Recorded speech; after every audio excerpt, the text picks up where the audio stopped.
Jadi dalam kehidupan itu tidak akan berjalan sempurna seperti yang ingin kita rasakan. Selalu akan ada perbedaan pandangan. Ya, bahkan dalam kehidupan rumah tangga saja, ya maaf ya, Anda misalnya seorang istri mau ke sini saja mungkin masih bisa beda pandangan. Warna apa untuk jilbab yang dipakai? Ya, dengan suami bisa berbeda. Papa, bagus yang mana ya? Hijau atau kuning? Ah, kayaknya yang hijau deh gitu kan. Enggak, kayaknya kuning deh gitu kan. Masih mending ada dua pilihan. Begitu dipakai, pink. Bisa berbeda. Anak bisa berbeda. Jadi kesan pertama yang ingin dibangun bahwa dalam kehidupan sudah pasti akan ada keragaman pandangan. Dan yang kedua, yang tidak normal, keragaman pandangan itu boleh jadi melahirkan tindakan-tindakan yang kontraproduktif. Mungkin akan mendapatkan celaan. Allah dicela, malaikat dicela, Rasul dicela, Nabi dicela, sahabat dicela, tabi'in dicela, ulama dicela. Kita siapa yang mungkin belum menjadi bagian dari orang-orang itu dan ingin bebas dari celaan? Itu mustahil. Jelas sampai sini? Jadi kalau mendapatkan celaan, berbahagialah, berarti kehidupan kita normal. Jelas? Pernah mendapatkan celaan dalam hidup? Halo? Pernah disoal oleh orang lain? Pernah direndahkan oleh orang lain? Nah, Allah tuh memberi kesan kepada kita, jangankan engkau Rasul yang paling mulia saja pernah mendapati itu. Tapi bagaimana seni mendapatkan ketahanan sehingga dalam dicela pun tetap tenang, dalam disoal pun tetap hatinya nyaman. Karena ketenangan itu yang membawa pikiran tenang dan tindakan yang terukur.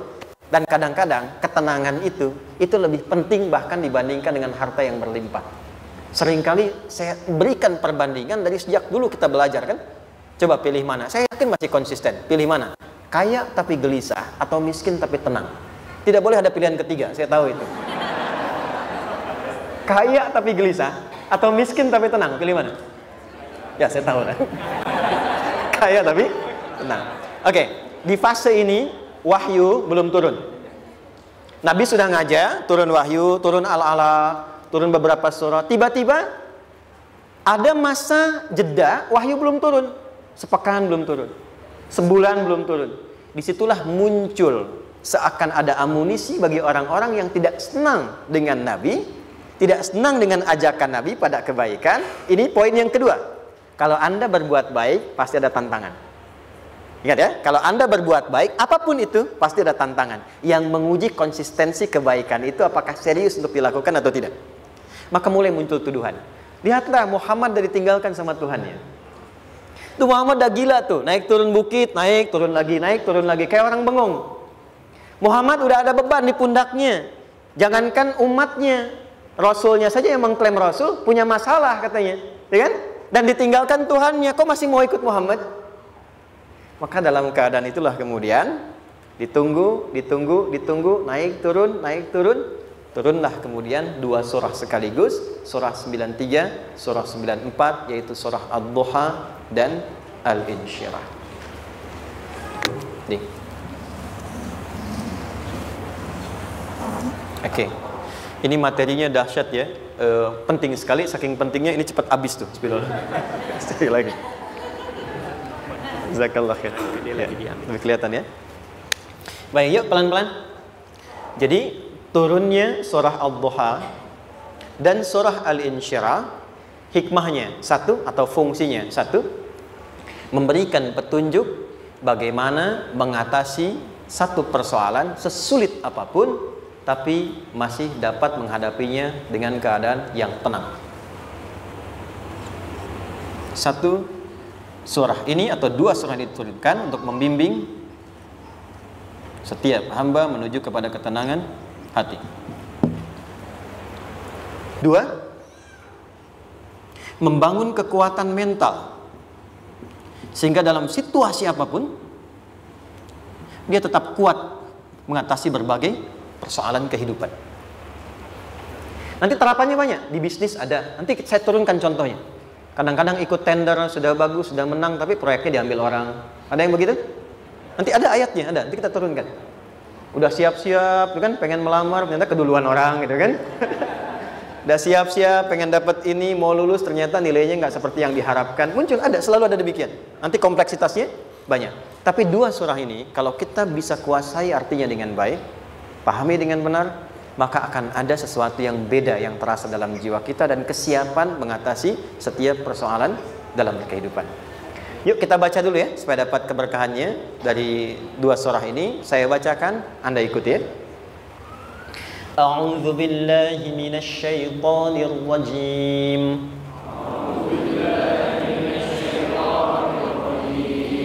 Bismillahirrahmanirrahim. Wadduha wal-laili idza saja ma wadda'aka rabbuka wa ma qala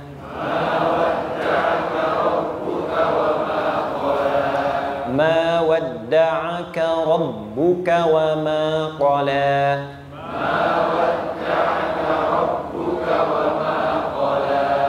walal akhiratu khairul laka minal ula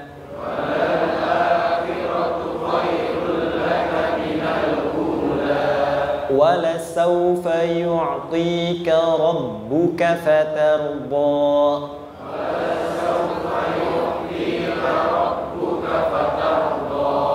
alam yajidka yatiman fa'awa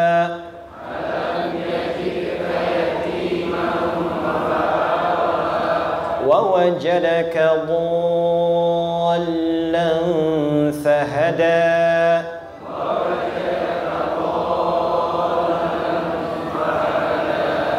ووجدك عائلا فأغنى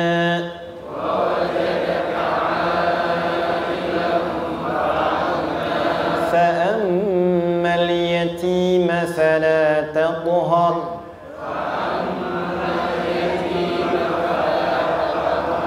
وأما السائل فلا تنهر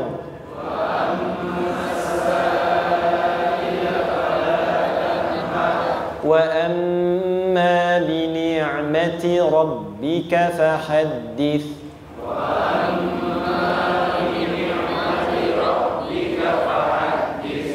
Satu surah dua, alhamdulillah. Izin saya bacakan tadi untuk diikuti supaya setidaknya kalau kita pulang dan ditanya bagaimana hidupmu engkau jalani, seperti apa engkau berinteraksi dengan Quran yang telah aku turunkan, maka kita pernah menjawab, ya Allah kami pernah baca akan itu. Jangan pernah kita berkehidupan sampai wafat dan tidak pernah berinteraksi dengan Quran walaupun sekedar membacanya. Wadduha, aku bersumpah, setiap huruf waw yang berada di awal kalimat di satu surah itu makna utamanya berarti sumpah. Ya, qasam, sumpah. Seringkali diartikan demi, ya. Wal asri, demi masa. Wal fajri, demi waktu fajar. Wal laili, demi malam. Intinya sumpah. Sebentar, pelan-pelan. Kalau Allah menyampaikan sesuatu kepada kita, yakin tidak? Saya ulang, yakin tidak? Serius? Hah? Kalau yakin, kenapa tidak dilakukan? Ya, itu pertanyaan besar ya. Baik, kalau Allah menyampaikan, tidak bersumpah pun, harusnya kita yakin. Tapi kalau Allah bersumpah, dalam kaidah ilmu tafsir, berarti ada sesuatu yang sangat penting, yang saking pentingnya akan sangat dibutuhkan oleh setiap hamba, sehingga diminta setiap hamba itu fokus menyimak apa yang mau disampaikan. Bahkan saking pentingnya menyimak itu, Allah bersumpah. Jelas? Jadi kalau teman-teman menemukan di Quran ada ayat dibuka dengan sumpah, berarti ada kasih Allah yang tinggi yang akan disampaikan di ayat itu sampai meminta kita fokus untuk menyimaknya. Ad-duha, untuk memudahkan maknanya, teman-teman kalau waktu duha itu jam berapa ya? Oke, sebetulnya dimulai sejak matahari itu mulai naik, yang memantulkan ya atau menyinari cahayanya itu mulai terasa lembut. Ya, kalau misalnya kita ambil 1,5 jam setelah subuh. Sekarang subuh 4:30 lah, taruhlah 4:30 ya. 1,5 jam berarti jam 6 kan? Nah, itu awal duha tuh. Awal duha. Sampai ke pertengahan kurang lebih 9:30, jam 10. Akhir duha jam 11 sampai menjelang ke zuhur. Awal duhanya disebut dengan syuruk namanya. Syuruk. Jadi syuruk itu awal duha. Kalau sudah jam 6 ada cahaya matahari ya. Enak nggak ke tubuh kita itu? Nyaman nggak? Jam 8 enak nggak kalau berjemur ya? Jam 9 enak ya? Nah, ini kata kiasan dalam bahasa Arab. Kalau kita merasakan sesuatu yang enak, nyaman, memberikan manfaat yang banyak, itu orang Arab sering memberikan kiasan dengan waktu-waktu tertentu. Di antaranya duha. Jadi kalau kita menemukan kalimat duha, jangan langsung diartikan ke waktu duhanya. Boleh jadi yang diinginkan adalah makna di balik itu, yaitu semua kenikmatan dan kenyamanan yang didapatkan. Cara mengartikan ini, wadduha, aku bersumpah, kata Allah, ya Muhammad, demi semua kenikmatan yang kau rasakan dalam hidup, seperti engkau merasakan kenikmatan cahaya duha itu. Jelas? Wal-laili idza saja, dan aku bersumpah, al-lail, lail itu apa? Malam. Baik, lail turunannya, layali jamaknya, lela, lili, lala, itu malam. Jadi kalau ada ibu leli, ibu malam-malam ya. Al-lail. Oke. Lail itu malam. Malam gelap nggak? Gelap. Tapi kalau gelapnya gulita, tidak ada cahayanya, gelap betul gitu. Gelap ya. Misalnya sedang kita dapati misalnya satu momentum padam lampu, padam semua, dan pas gerhana misalnya gelap sekali. Nah, itu bahasa Arabnya disebut dengan saja namanya. Ya, saja. Wal laili idza saja. Dan malam apabila telah gulita. Zaman Nabi kan gak ada lampu ya, belum ada PLN ya, dan seterusnya. Jadi gelapnya betul-betul gelap. Saya mau tanya sebentar, biasanya kalau situasi gelap itu mudah nggak menemukan benda tertentu? Melangkah mudah atau sulit? Tidak mudah untuk dilakukan kan? Dalam bahasa Arab, kalau kita ingin mengungkapkan satu kegamangan yang luar biasa, sampai kita merasakan gelap dan sulit melangkah, bukan hanya karena nggak ada cahaya, mungkin karena ada pekerjaan tertentu yang menyulitkan, masalah tertentu yang menyulitkan, sehingga merasa seakan-akan kita tuh gelap. Makan nggak enak, melangkah susah. Pernah nggak merasakan situasi yang saking beratnya satu beban itu seakan-akan makan nggak mau, melangkahnya berat, ada vertigo, kadang-kadang pusing. Pernah merasakan itu? Itu bahasa Arabnya, wal-laili idza saja. Perhatikan kalimatnya, ya Muhammad sallallahu alaihi wasallam, aku bersumpah demi semua kebahagiaan dan kenikmatan yang engkau pernah raih, seperti merasakan kenikmatan cahaya duha. Dan mungkin persoalan hidup yang pelik yang membuat engkau merasakan kesulitan, seakan-akan merasa di suasana gelap yang gulita. Ma wadda'aka rabbuka wa ma qala. Tanamkan dalam jiwamu yang paling dalam, aku tidak akan pernah meninggalkanmu. Ada suami pulang dari pekerjaan, mendapati istri sedang termenung dan mengalir air matanya. Tiba-tiba suaminya datang mengatakan, hangat sekali pada istrinya, di sampingnya membelainya dan mengatakan, "Ma, demi semua suka yang pernah kita lalui bersama, dan demi duka yang mengalirkan air matamu saat ini pun, tanamkan dalam hatimu yang paling dalam, Papa akan selalu bersama Mama dalam setiap situasi itu." Kira-kira para ibu merasakan itu bagaimana perasaannya? Masa sih?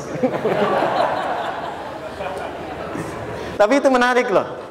Menarik ya. Jadi kalau teman-teman ngaji surat Yusuf, di surat Yusuf itu laki-laki diilustrasikan dengan matahari, perempuan diilustrasikan dengan rembulan. Ya. Inni ra'aitu ahada asyara kaukaba wasyamsa wal qamara ra'aituhum li sajidin. Ayah, aku melihat bulan dan matahari serta 11 gemintang sujud hormat kepadaku. Jadi matahari diartikan itu sebagai laki-laki, suami, ayah. Kenapa disebut matahari? Diilustrasikannya, matahari itu kan menyengat dengan kuat. Kalau kita menjemur, mengeringkan pakaian, melindungi. Tipikal suami itu melindungi. Ada yang ganggu istri, sengat dengan kuat. Ada air mata yang mengalir, hei, keringkan itu sehingga tidak larut air mata mengalir di pipinya. Itu matahari. Sebaliknya rembulan. Rembulan itu kan enak dipandang, bukan bulannya ya. Bukan bulannya. Kalau bulannya kan desainnya nggak sempurna, baik terlihat. Tapi cahaya rembulannya. tampil dengan indah, tampil dengan baik, enak dipandang, menenangkan, dan tidak tertukar. Jangan sampai ada istri jadi matahari, suami jadi rembulan. Jelas ya? Dengan kekuatan bulan aku menghukummu, ya kan? Itu salah. Oke. Tahan sampai sini, tahan. Lihat baik-baik. Saya berhenti sampai sini dulu.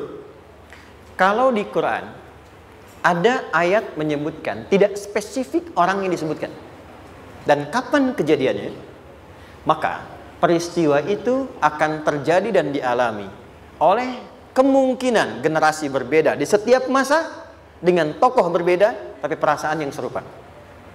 Sebaliknya, kalau disebutkan namanya, jelas identitasnya, kapan kejadiannya, maka peristiwa itu hanya akan menimpa orang tersebut dan tidak akan dialami lagi orang lain setelahnya. Saya tanya dulu yang akhwat, yang perempuan, kenal Maryam? Kenal, bagus. Kenal di mana? Maryam anaknya Imran, mengandung, melahirkan Isa alaihissalam, Yesus Mesias, tanpa disentuh laki-laki manapun. Dan di Quran identitasnya disebutkan langsung, Maryam binti Imran, wa Maryam ibnata Imran. Ini menunjukkan kesan bahwa yang mengandung dan melahirkan tanpa disentuh laki-laki manapun, itu hanya Maryam anaknya Imran. Ingat ya, mengandung melahirkan tanpa disentuh laki-laki manapun, bukan mengandung melahirkan tanpa suami. Kalau itu banyak dia, ya, mengandung melahirkan tanpa disentuh laki-laki manapun, hanya Maryam binti Imran. Tapi kalau nggak disebutkan siapa orangnya, kapan kejadiannya, tidak detail disebutkan, ini artinya situasi itu akan dialami kembali oleh orang di masa depan dengan generasi yang berbeda tapi substansi yang sama. Pertanyaannya, pernahkah kita mengalami situasi yang sulit sampai seakan merasa gelap? Nah, baik, maka adab yang pertama, jika mengalami situasi seberat apapun dalam berkehidupan, maka dekati Allah Subhanahu wa ta'ala. Ini awalnya, dekati Allah. Apalagi kalau ada yang mengatakan ini nggak mungkin, ini nggak akan terjadi, ini nggak bisa. Kalau sudah ada tanda seperti itu tanda langsung dari Allah supaya Anda diminta langsung mendekat kepada Allah dan tinggalkan semua makhluk. Karena Allah hanya akan mengabulkan langsung kepada Anda tanpa perantara siapapun. Itu yang terjadi pada Nabi Zakaria. Ini nggak mungkin, ini mustahil. Maka beliau langsung memohon kepada Allah dan langsung menyebutkan, ya Allah, saya minta darimu saja, tidak dari yang lain. Maka dikabulkan seketika. Jadi yang pertama, jika punya kesulitan sebesar apapun, seberat apapun, cepat dekati Allah. Maka di situ akan dijawab langsung oleh Allah, ma wadda'aka rabbuka wa ma qala. Hambaku, sepanjang engkau mendekat kepadaku, maka yakinkan dalam dirimu, situasi apapun yang kau rasakan, aku tidak akan pernah meninggalkanmu. Sudah? Satu? Paham sampai sini? Oke. Pelan-pelan ya. Saya belum bicara caranya. Saya baru bicara di awal motivasinya. Dekati Allah dulu, nanti caranya didetilkan di surah Al-Insyirah. Teruskan. Ma wadda'aka rabbuka wa ma qala. Walal akhiratu khairul laka minal. Perhatikan. Hei, seberat-berat bebanmu saat ini, ingat, satu saat akan tuntas. Dan ini pun ujian. Kalau sudah meninggal, gak ada ujian lagi. Dan nanti kehidupan yang sekarang, apapun yang kau pertentangkan, perdebatkan, perselisihkan, itu semua akan ditinggalkan. Jadi ternyata Allah mengungkap hakikat kehidupan dunia. Apapun yang diperselisihkan, tuh unik ya. Orang berselisih pada yang akan ditinggalkan. Aneh nggak? Ada orang berebut makanan, ya kan? Rebutan sampai berkelahi dan sebagainya. Pada akhirnya makanan yang diperebutkan itu pun akan ditinggalkan. Yang ini meninggal, itu meninggal. Jadi memperebutkan sesuatu yang pada akhirnya akan berakhir. Kata Allah, Allah sampaikan, jika Anda mengalami situasi, sesuatu yang mungkin membuat berat, tanamkan pada jiwa kita, hei, yang aku kejar-kejar ini, boleh jadi aku akan tinggalkan juga. Kenapa aku harus menangisi dan larut pada sesuatu yang tidak abadi? Maka Allah hibur kita dengan mengatakan, kamu tenangkan diri dulu. Semua yang kamu pikirkan sampai membuat kamu berat begini, pada akhirnya kamu tinggalkan. Dan yang abadi itu akhirat. Walal akhiratu khairul laka minal. Dua, pelan-pelan sikapi setiap masalah dengan proporsional. Jangan terlalu larut dalam sesuatu. dapat job satu, pengen, udah siap, kontraknya besar, tiba-tiba hilang. Dipikirin, Anda mikirkan itu pun nggak akan balik. Proporsional aja dulu. Ya, nanti caranya akan turun nanti di alim syirah. Tenangkan diri dulu. Prasangka baik kepada Allah Subhanahu wa taala. Boleh jadi apa yang Allah ingin berikan sebagai pendahuluan sekarang belum sampai kepada kita karena Allah menyiapkan yang lebih baik di balik itu. Kita belum tahu ada apa di balik itu sehingga kita tidak dapatkan itu. Sehingga kemudian Allah katakan walal akhiratu khairul laka minal ula. Teruskan wala saufa yu'tika rabbuka.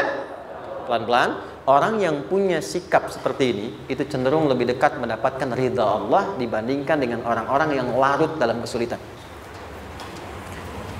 Orang yang move on dengan setiap persoalan dalam kehidupan, cepat berpikir secara proporsional, tidak menggantungkan hidupnya pada persoalan tertentu sehingga membuat dia menjadi beban, itu lebih mendekatkan dirinya kepada ridha Allah dibandingkan dengan orang yang meratapi persoalan hidupnya. Ya.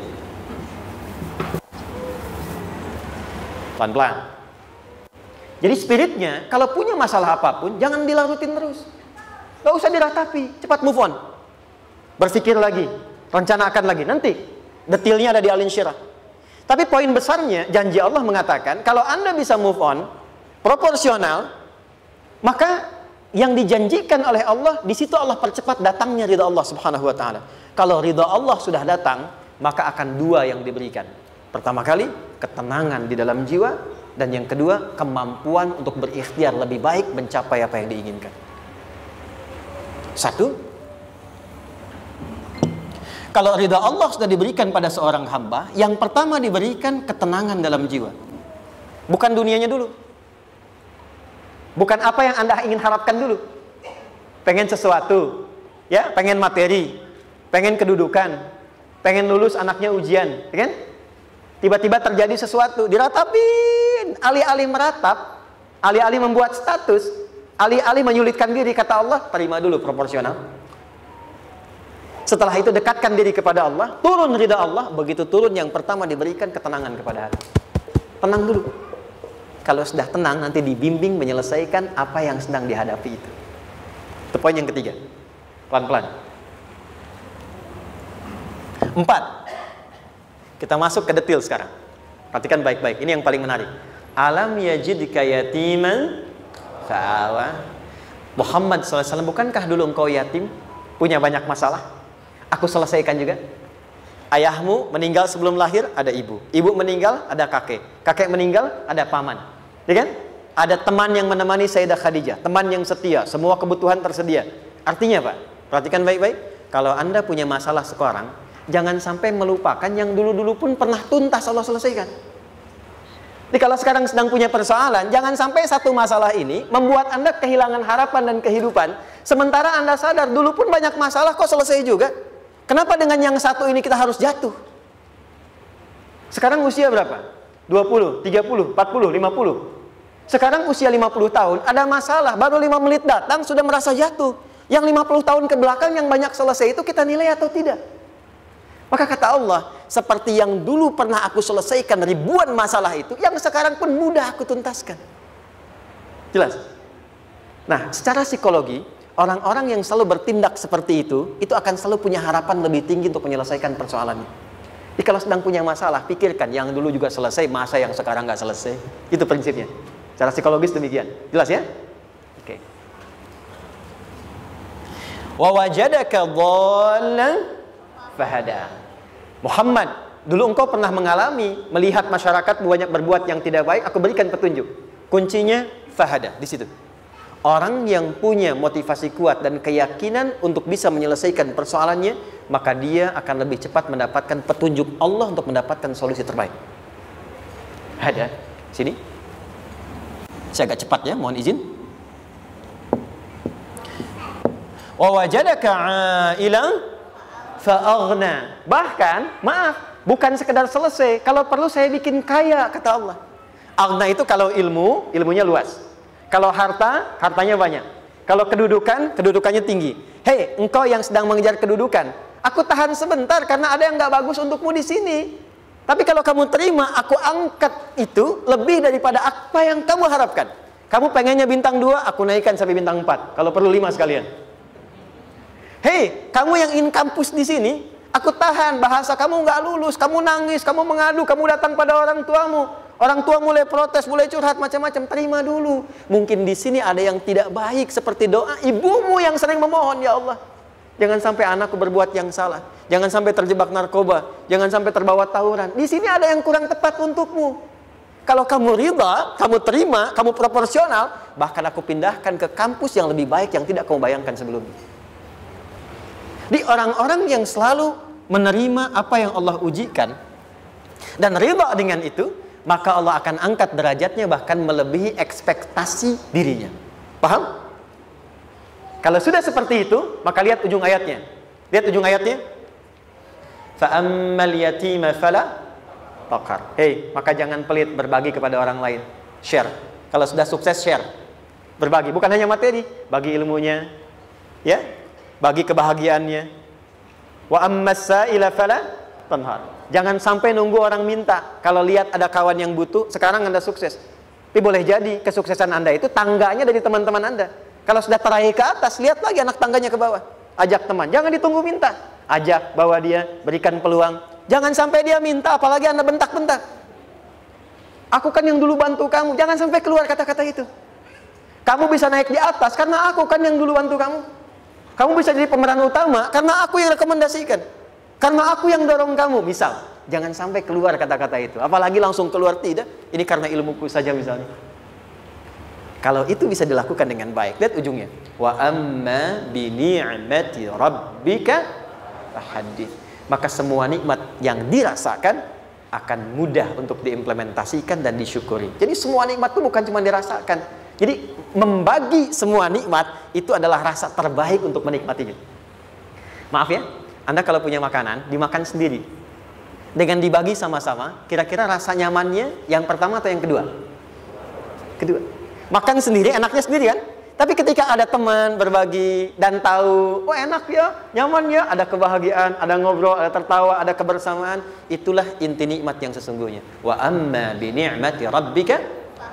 Ternyata masalah yang diberikan bukan ingin memberikan beban, tapi ujungnya, endingnya supaya Anda bisa mendapatkan nikmat berkualitas yang bisa dibagi. Lihat surat Ad-Duha itu jangan cuma lihat awalnya, lihat ujungnya. Ternyata ketika seseorang mendapat masalah seberat apapun, itu bukan ingin membebani, tapi ingin meningkatkan kualitas hidupnya supaya mendapatkan nikmat yang lebih besar dan merasakan nikmatnya itu dengan berbagi. Itu poinnya. Jadi kalau sampai sini kita paham dan kita beri nama misalnya dengan fikih ujian. Jadi kalau desain ujian ini sistematikanya kita pahami, maka tidak ada alasan untuk mengeluhkan persoalan. Jadi melihat masalah itu bukan sebagai beban, pada akhirnya melihatnya sebagai tangga untuk mencapai kebahagiaan. Jelas sampai sini? Baik, kalau sudah seperti ini ingin punya masalah atau tidak ingin punya masalah? Tidak. Ingat ya, jadi kalau anak pulang bawa masalah, dilihatnya jangan beban. Oh, Allah ingin menaikkan kualitas pada anak saya, yang dengan itu menjadikan ia mendapatkan nikmat yang belum pernah didapati. Kalau rumah tangga sedang ada masalah, jangan banyak diperseterukan, tapi direnungkan sejenak. Oh, Allah ingin meningkatkan kualitas rumah tangga ini, sehingga kita bisa mendapatkan nikmat yang tidak pernah didapati sebelumnya. Makanya nikmat berumah tangga itu yang terbesar, selalu bertambah ketika menyelesaikan masalah. Silahkan cek. Kalau sedang ada masalah berseteru kan? Tapi setelah selesai kan jadi lebih nikmat ya? Ya? Lebih senang lagi, lebih cair lagi, lebih bahagia lagi, lebih mendukung lagi. Ternyata ada nilai-nilai kebaikan yang tersimpan yang belum disadari sepenuhnya. Pertanyaannya, kadang-kadang mudah diucapkan tapi tidak mudah mempraktekkan. Bagaimana itu semua bisa ditempuh dengan baik sehingga ketika mengalaminya kita bisa tenang menghadapinya. Maka turunlah surah Al-Insyirah. Saya cepat.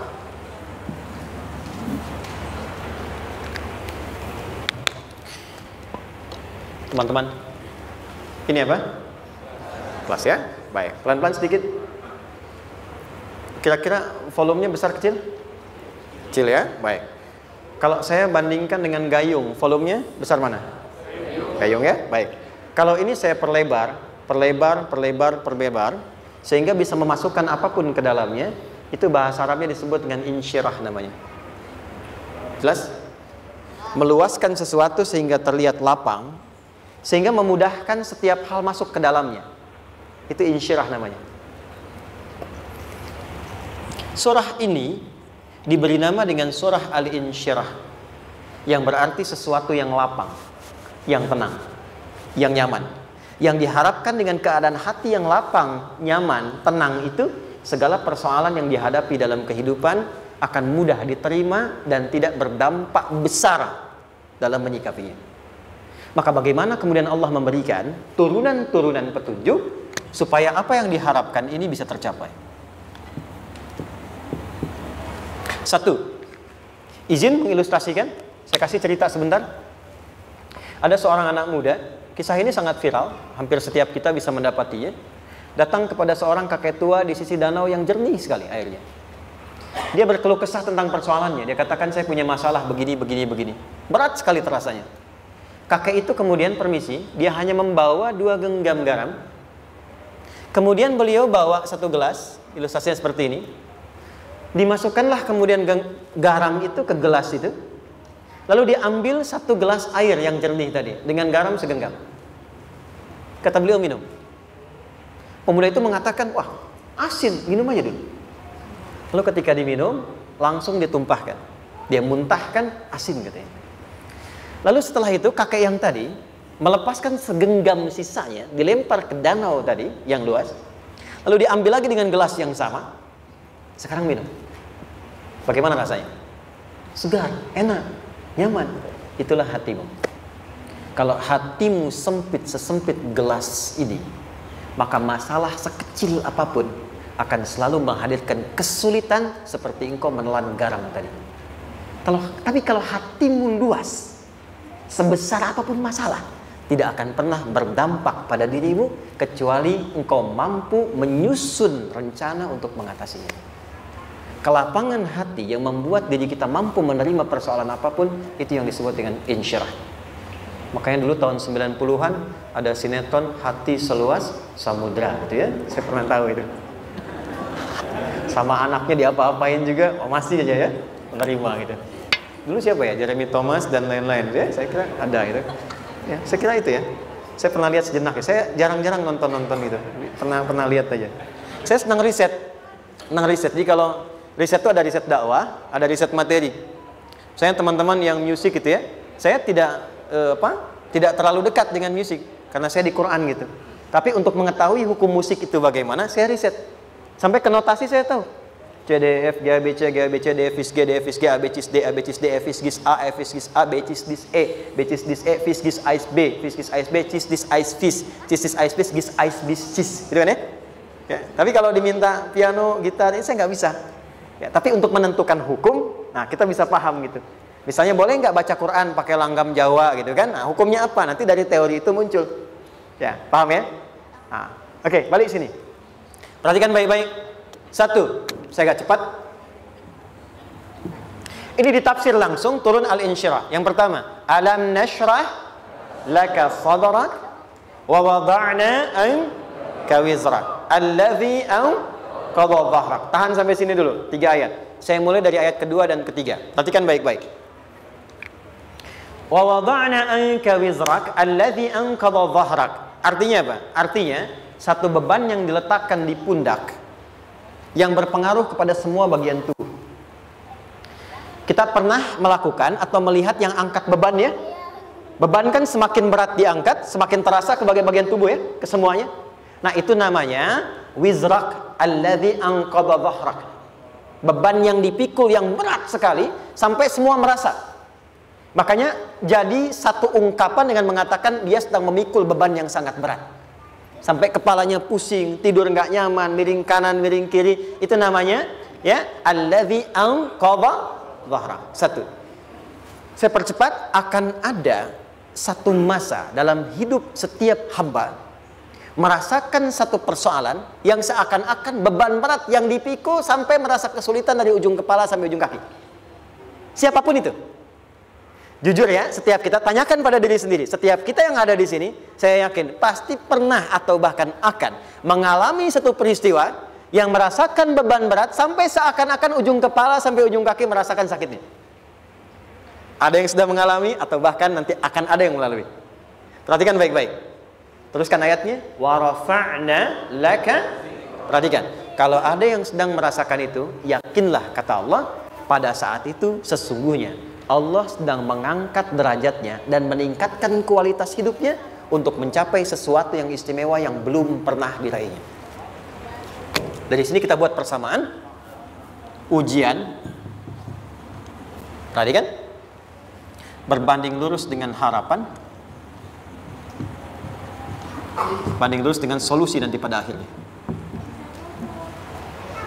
Fokus. Lulus di sini, insya Allah setiap persoalan akan lebih mudah untuk diatasi. Ujian, seberat apapun yang sedang kita alami, tidak akan pernah diberikan kepada kita oleh Allah, kecuali ternyata hikmahnya untuk mengabulkan harapan-harapan besar yang sebetulnya kita mintakan. Jujur ya, setiap kita kan sering punya permohonan ya, sering berdoa ya. Ya Allah minta ini, minta itu, minta ini, minta itu, gitu kan? Nah, cara Allah mengabulkan harapan kita itu, yang pertama, jalurnya lewat ujian. Karena semua kesuksesan itu, desain dasarnya adalah melewati ujian. Coba, anak-anak kita yang sedang sekolah itu, apa mungkin di wisuda dengan penuh kebahagiaan kalau nggak mengalami ujian? Lewat ujian dulu kan? Dia belajar dulu, ujian dulu, ngatasin soal dulu, lulus, baru wisuda. Apakah mungkin akan dapat IPK 4 yang diharapkan kalau tidak mengalami ujian? Belajar dulu, ya kan? Ada waktu, sempat dia bangun malam, siang, dan seterusnya, belajar, keringat, dan sebagainya, baru bahagia kan? Dan ternyata belajar itu untuk di wisuda. Sebab kalau kita tidak belajar, mustahil dapat wisuda. Kalau tidak lewat ujian, mustahil dapat ijazah. Karena ternyata harapan itu, hukum dasarnya dalam berkehidupan, bisa diraih dengan melewati ujian. Ini poinnya. Jadi mohon, kalau sedang mengalami sebuah peristiwa, dan kita harus menghadapi itu, coba renungkan. Sebetulnya pernah berdoa apa sampai kita mengalami itu, sehingga dengan jalan itulah sebetulnya Allah ingin mengabulkan harapan yang dulu pernah kita mintakan. Jelas? Oke, satu. Yuk turunkan rumusnya pelan-pelan. Quran surah kedua ayat 286. Ini kesini dulu baru nanti kita balik lagi. 2 Al-Baqarah ayat 286. La yukallifullahu nafsan illa usaha. Tahan sampai sini. Lihat baik-baik. Hukum yang pertama. Hukum pertama. Allah tidak mungkin menguji seorang hamba di luar batas kemampuannya. Jadi kaidah yang pertama tadi, kalau kita sedang diuji, sebetulnya ada harapan dan doa yang pernah kita mohonkan dan Allah ingin mengabulkan itu, jalan pertama lewat ujian. Tapi adilnya Allah, tidak akan pernah kita diuji kecuali sesuai dengan kemampuan kita. Jadi kalau nggak mampu, nggak mungkin diberikan ujian. Ingat ya, kalau tidak mampu, tidak mungkin diberikan ujian. Artinya harapan yang kita mohonkan pun akan sesuai dengan kemampuan kita. Jadi kalau kita minta sesuatu nggak mungkin bisa menggunakannya, nggak akan dikasih. Nah, balik ke sini untuk memberikan ketenangan kepada hati kita. Kalau sedang menerima persoalan, setelah kita mengatakan, oh ini mungkin ada harapan yang ingin saya dapatkan, jalannya lewat sini. Untuk memberikan ketenangan kepada hati, begitu persoalannya tiba, langsung katakan pada diri kita, saya pasti bisa menjalaninya. Mustahil saya diuji kalau nggak mampu menjalaninya. Itu bahasa singkatnya. Ingat ya, kalau ingin mudah menyelesaikan persoalan, kata Quran, setiap ada ujian, langsung katakan pada hati kita, insya Allah bisa. Nggak mungkin saya diuji kalau saya nggak sanggup. Jelas? Dan tanamkan itu pada hati yang paling dalam. Ini nggak mudah. Kalau cuma disimpan di pikiran, jadi beban. Tapi kalau Anda tanamkan dalam hati, seberat apapun masalahnya, pasti saya sanggup, pasti saya bisa. Pernah lihat dulu ada acara 90-an Benteng Hattori? Oke? Benteng Takeshi ya? Takeshi ya? Gitu kan, artinya kan bisa jawab ya. Kita tahu Ninja Hattori mendaki gunung, lewati lembah, ya tahu ya. Son Goku, Son Gohan, apa? Saya tahu itu. Son Goku, Kamehameha, Piccolo itu, yang nulisnya Suzuki Watanabe, saya tahu itu. Benteng Hattori, balik lagi ya. Benteng Takeshi ya. Puncaknya kan main pakai itu kan, pakai tanknya dan sebagainya. Tapi pernah ingat gak satu episodenya itu? Begitu akan bertarung, kan selalu ada motivator di sampingnya itu mengatakan, ayo kamu bisa, gitu kan? Wah, namanya. Dia nggak ngaji Quran tuh. Kita punya ayatnya. Pernah nggak? Buka lagi ya dulu ya. Oke. Korea, kenapa bisa nyusul Jepang? Salah satunya, waktu Jepang itu maju, setiap di Korea itu ditanamkan dari mulai anak-anak TK-nya. Kita harus daripada Jepang, harus lebih daripada Jepang. Sejak anak-anaknya TK. Sejak anak-anaknya TK. Itu ditanamkan betul. Kita bisa, kita dari TK. Sehingga ketika di sana bikin Honda, sini Hyundai. Hyundai kan dibacanya Hyundai. Ya kan? Sana Honda, sini Hyundai gitu. Di apapun yang dibuat Jepang, Korea harus lebih unggul. Itu ditanamkan dari awal. Bisa. Kita itu sekarang punya ayatnya. Jadi kalau sedang punya masalah seberat apapun, katakan pada diri kita, insya Allah bisa. Gak mungkin diuji kalau nggak sanggup. Bisa insya Allah. Bisa. Kenapa mah? Bisa. Jelas? Oke. Sudah di situ teruskan. Lanjutkan. Warafa'na laka dzikra. Teruskan. Fa inna ma'al usri. Nah, ini poin terbesarnya. Fa inna ma'al usri yusra. Fa huruf yang menunjukkan sesuatu berlangsung dengan cepat. Inna di ilmu nahwunya berbunyi begini, di gramatikal bahasa Arab. Harfun nasbin wa taukidin. Tansibul isma wa tarfa'ul khabara. Mabniyun 'alal fathi la mahalla lahu min al-i'rabi. Paham? Tidak. Inna huruf yang digunakan untuk menguatkan informasi agar ditancapkan ke dalam hati sekuat-kuatnya dan jangan pernah ragu. Jadi kalau orang Arab itu nancapkan tongkat begini dan kuat, tidak goyah, itu nasab namanya. Nasabar rajul asahu fil ardi. Inna ini harfu nasab. Jadi kalau ada di Quran dibuka informasinya dengan inna, maksudnya begini, hei, tancapkan informasi dalam hatimu dengan kuat, jangan pernah ragu. Yakinkan pada dirimu. Apa yang harus diyakinkan? Ma'al usri yusra. Inna ma'al usri yusra. Usrun sama dengan yusrun. Lari ke sini. Oke. Apa artinya usrun? Sulit. Oke. Sulit itu ada dua. Ada sa'bun, ada usrun. Kalau kesulitan yang relatif, kata si A sulit, si B mudah, itu sa'bun namanya. Contoh, kata si fulan, bahasa Jepang susah. Padahal kata yang lain tidak. Saya ke Jepang, anak-anak kecil begini bisa bahasa Jepang, gitu kan? Bagi mereka mudah, gitu ya. Saking mudahnya gitu. Kata shiwa, gitu. Anak-anak kecil, bagi mereka mudah, bagi kita belum tentu. Itu sa'bun. Inna lughatal yabaniyah sa'bah. Relatif. Tapi kalau kesulitan yang sifatnya mutlak, semua orang mengatakan sulit. Maaf, bawa mobil, sulit atau mudah? Bukan mengendarai ya, bawa mobil, bawa. Sulit ya? Sulit ya? Baik, sepakat sulit semuanya. Nah, itu dalam bahasa Arab dikenal dengan usrun. Kesulitan yang semua sepakat bahwa itu susah. Sulit, semua sepakat. Dan ketika ada orang bicara, aku sedang punya masalah begini. Semua mengatakan, wah itu nggak mudah, itu nggak mudah. Itu usrun namanya. Lawannya, kemudahan yang relatif disebut sahlun. Tapi kemudahan yang semua sepakat bahwa itu mudah, itu yusrun namanya. Mengangkat spidol, semua mengatakan mudah, ringan. Itu yusrun namanya. Perhatikan, Allah tidak memasangkan sa'bun dengan sahlun, tapi memasangkan usrun dengan yusrun. Orang-orang yang punya keyakinan kuat, setiap persoalan itu akan selesai. Dan dia mengatakan pada dirinya, aku bisa melewatinya. Maka, perhatikan kalimatnya kata Quran. Inna ma'al usri yusran. Sesulit apapun masalah yang sedang dia alami, maka Allah akan datangkan solusi semudah-mudahnya yang bisa dia nikmati. Dengan kata lain, kalau kita bawa ke bahasa psikologi, kalau sedang menghadapi persoalan seberat apapun, selain kita mengatakan, ini pasti bisa saya lalui, saya insya Allah sanggup mengatasinya, katakan pada diri kita, ini pasti selesai. Pasti ada solusinya, pasti mudah. Katakan, walaupun memang solusinya belum datang, tapi tenangkan pada diri kita dengan mengatakan, inna ma'al usri yusra. Bahasa psikologinya, katakan pada diri kita, ini pasti selesai. Nggak mungkin nggak selesai, pasti ada solusinya, pasti mudah. Itu lebih memberikan harapan pada diri kita untuk menuntaskan persoalan dibandingkan dengan meratapinya. Jelas? Teruskan. Fa inna ma'al usri. Kalau masih ragu kata Allah, katakan lagi sekali lagi. Sampai hati kita merasa nyaman. Jadi kalau sedang punya persoalan seberat apapun, tanamkan pada diri kita, pasti selesai. Belum nampak, insya Allah pasti selesai. Gak mungkin diuji kalau gak ada solusi. Itu lebih memberikan harapan.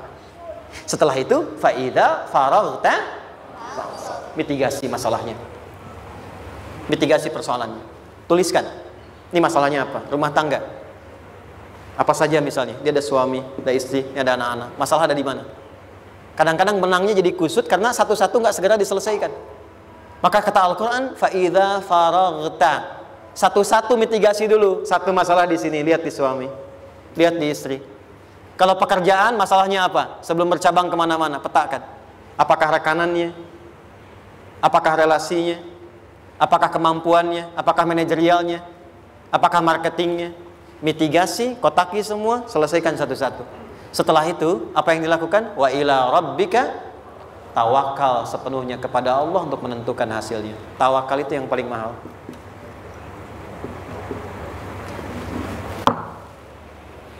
Anda kalau nggak punya kepasrahan, stres.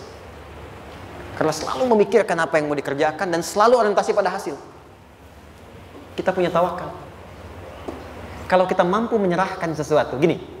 Di sini ada orang yang paling jago misalnya main basket. Ada pertandingan basket. Begitu dibuka, udah tim musyawarah serahkan aja pada si fulan. Kan? Dia yang paling jago, dia. Bukankah dengan menyerahkan itu bukan hanya kita berikan sebuah tugas, ya kan?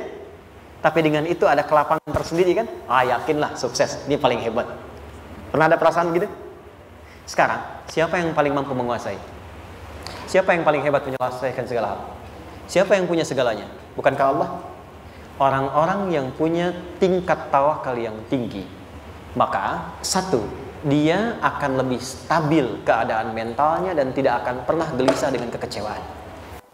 Nggak ada kecewa. Karena tawakal itu kalau sudah kepasrahan pasti menerima hasil. Kalau sudah tawakal, terserah Allah tetapkan apa saja. Mau dapat sekarang, dapat besok, dapat nanti. Puncak yang paling tinggi, tugasmu hanya berikhtiar semampu yang bisa dilakukan. Selanjutnya, biarkan Allah menetapkan apa yang menjadi bagian dari maslahat kehidupan kita. Saya tutup. Cara Allah menjawab harapan kita ada 3. 1. Memberi langsung apa yang kita mintakan. 2. Menunda itu sampai kita siap menerimanya.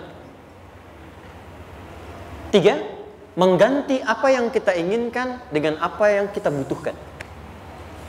Saya ulang ya. 1. Memberi langsung apa yang kita mohonkan. Misal, ya Allah saya ingin A misalnya. Anak saya pengen ke ITB. Tapi nggak mungkin tiba-tiba langsung masuk ITB kan? Pasti lewat ini dulu kan? Ada ujian dulu. Ikut tes. Dan seterusnya diterima. Sesuai. 2. Kadang menunda sesuatu sampai dia sanggup menjalaninya. Anda punya anak usia 5 tahun. Pengen diberikan motor. Anda mampu untuk memberi motor. Dikasih nggak? Tidak. Sampai dia sanggup mengendarai motor, baru Anda berikan. Terkadang ada yang kita minta sekarang, tidak didapati sekarang. Tapi ternyata tahun depan kita dapat. Kita harus sadar bahwa anugerah yang kita dapatkan tahun depan itu sebetulnya adalah hasil doa kita di tahun ini. Pernah dengar nggak kisah viral? Nabi itu berdoa baru dikabulkan setahun setengah. Setahun 6 bulan. Padahal itu Nabi loh. Kiblat pertama kita kemana? Palestina kan? Baitul Maqdis kan? Nabi berdoa. Mohon terus nengok ke langit. Al-Baqarah 144. Minta. Jawabannya turun setelah setahun setengah. Setahun 6 bulan. Ada yang mengatakan di tafsir setahun 8 bulan. Baru dikabulkan setelah setahun setengah. Padahal kurang soleh apa Nabi? Nabinya siap, mungkin umatnya yang belum siap. Nabinya siap, tapi ada tantangan di masyarakat yang tidak mudah, yang mungkin bisa meruntuhkan dakwah. Baru dikabulkan setahun setengah. Ketika semua umatnya sudah bisa siap menerima itu. Boleh jadi, apa yang diminta orang tua sekarang, terkabulnya mungkin belasan puluhan tahun pada anaknya yang nomor sekian. Tahu Imam Syafi'i? Imam Syafi'i itu kan nama aslinya Muhammad, bapaknya Idris, kakek yang ke atas yang ketiga namanya Syafi'i. Kenapa disebut Imam Syafi'i? Dinisbatkan pada kakek yang ke atasnya. Ternyata kakeknya ini seorang ulama besar, saleh, memohon kepada Allah, setiap di keturunannya ada yang bisa menggantikan lebih soleh, lebih baik lagi. Ternyata yang didapatkan bukan dari anaknya, tapi generasi keturunan yang kesekian. Anda belum sekarang bisa hafal Quran, misalnya Anda bermohon, berdoa, boleh jadi yang hafal mungkin bukan di anak, bisa di cucu, bisa di bagian keluarga yang lain. Maka terkadang tawakal itu tidak hanya memberikan hasil yang cepat, tapi memberikan keindahan yang terasa tertunda, tapi melengkapi kebahagiaan yang dirasakan. Penutupnya, boleh jadi minta ke ITB, diterimanya di Unpad. Minta motor, dapatnya mobil, kalau itu senang luar biasa. Minta mobil, dapatnya motor, gitu kan? Ternyata kadang-kadang di sini yang terakhir, saya tutup, Allah mengabulkan apa yang kita butuhkan, bukan apa yang kita inginkan. Anak Anda sakit, dibawa ke dokter, kata dokter jangan dulu makan jeruk. Maka Anda pulang, dia minta jeruk, Anda berikan apel. Saya nggak mau apel mah, saya pengennya jeruk. Nggak apa-apa nak, ini apel rasa jeruk misalnya kan. Anda berikan. Ternyata apa? Bukan ingin menyakiti dan tidak mengabulkan keinginan anak, tapi lebih memberikan apa yang dia butuh. Kadang-kadang maaf ya, teman-teman mintanya proyek A, udah capek, di situ nggak dapat, dapatnya di yang lain. Teman-teman, itu Allah berikan sebetulnya hasil ikhtiar Anda yang sebelumnya. Cuma dikasih yang lebih baik yang tidak Anda pernah.